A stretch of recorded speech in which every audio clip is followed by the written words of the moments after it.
UGC के नए नियम को लेकर देश भर में बवाल जारी है। सवर्ण सीधे तौर पर इसे अपने खिलाफ मान रहे हैं। कुछ सवाल हैं जो जवाब मांगते हैं। यह सवाल पूरे सिस्टम की नीयत पर है, इसीलिए बेहद जरूरी भी। क्या झूठी शिकायत पर सजा के प्रावधान को हटा देना सीधे तौर पर प्रिंसिपल ऑफ नेचुरल जस्टिस का गला घोट देना नहीं है?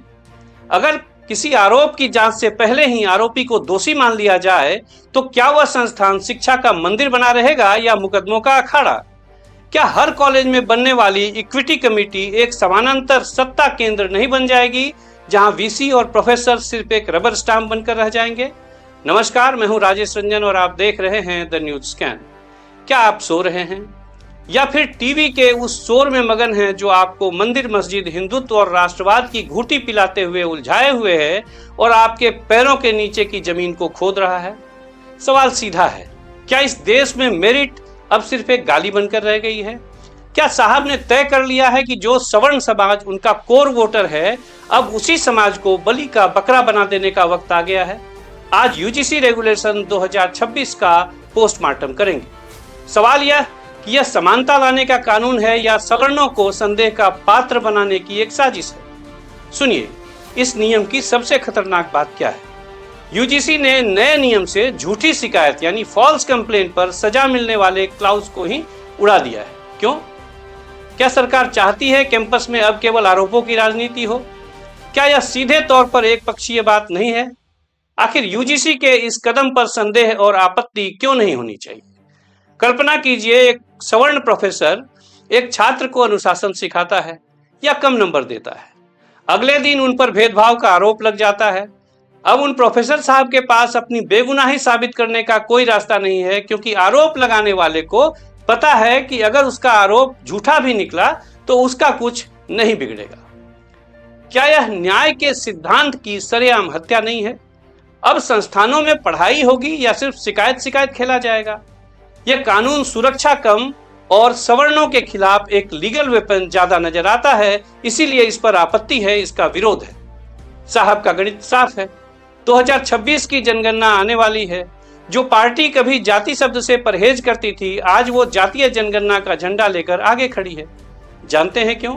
क्योंकि उन्हें पता है कि सवर्णों का वोट तो उनकी जेब में है ही, वो जाएंगे कहां? असली भूख तो उस ओबीसी वोट बैंक की है, जिसे साधने के लिए अब सवर्णों की अकादमिक स्वायत्तता की बलि दी जा रही है। उच्च शिक्षा के संस्थानों में जो इक्विटी कमेटी बनेगी वो असल में एक पैरेलल गवर्नमेंट होगी। इसमें वीसी की नहीं चलेगी, इसमें मेरिट की नहीं चलेगी, इसमें चलेगी तो सिर्फ जातिगत विजिलेंस की। क्या हम एक ऐसे समाज की ओर बढ़ रहे हैं जहां क्लासरूम में घुसने से पहले प्रोफेसर को अपनी जाति का सर्टिफिकेट अपने गले में टांगना होगा? सवर्ण छात्र हमेशा कैंपस में डरे डरे रहेंगे।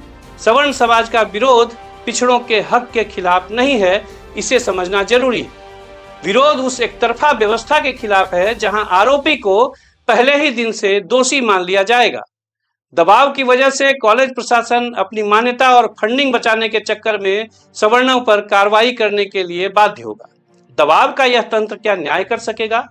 ओबीसी को इस परिभाषा में शामिल करना आरक्षण तक तो ठीक था, लेकिन क्रिमिनल प्रोटेक्शन जैसे नियमों में बिना किसी सुरक्षा कवच के उन्हें डालना सीधे तौर पर न्याय के सिद्धांत के खिलाफ है। सवाल यह है कि समाधान क्या है? समाधान यह है कि इन नियमों की तुरंत समीक्षा होनी चाहिए। भेदभाव मिटाना जरूरी है, लेकिन उसकी आड़ में नया भेदभाव पैदा करना स्वीकार नहीं हो सकता। ये आपत्तिजनक है। ऐसे मामलों की जांच के लिए कैंपस की इंटरनल कमेटियों की बजाय एक ऐसी कोर टीम होनी चाहिए जो राजनीतिक और सांस्थानिक दबाव से मुक्त हो, जिसमें कानूनी विशेषज्ञ भी हों, न कि केवल जातियों के प्रतिनिधि। अगर भेदभाव पर सजा है तो झूठी शिकायत करने वाले को भी बख्शा बिल्कुल नहीं जाना चाहिए। न्याय का तराजू दोनों तरफ से बराबर होना चाहिए। न्याय की व्यवस्था संवेदनशील होनी ही नहीं चाहिए, बल्कि दिखनी भी चाहिए। ये व्यवस्था सीधे तौर पर पक्षपात करने वाली दिख रही है। निश्चित तौर पर इस नियम के प्रावधानों की निष्पक्ष समीक्षा जरूरी है। वह व्यवस्था जो निर्दोष के मन में भय पैदा करे, उस पर सवाल तो उठेंगे ही। अगर लोकतंत्र जिंदा है तो उठने भी चाहिए, बल्कि उठने ही चाहिए।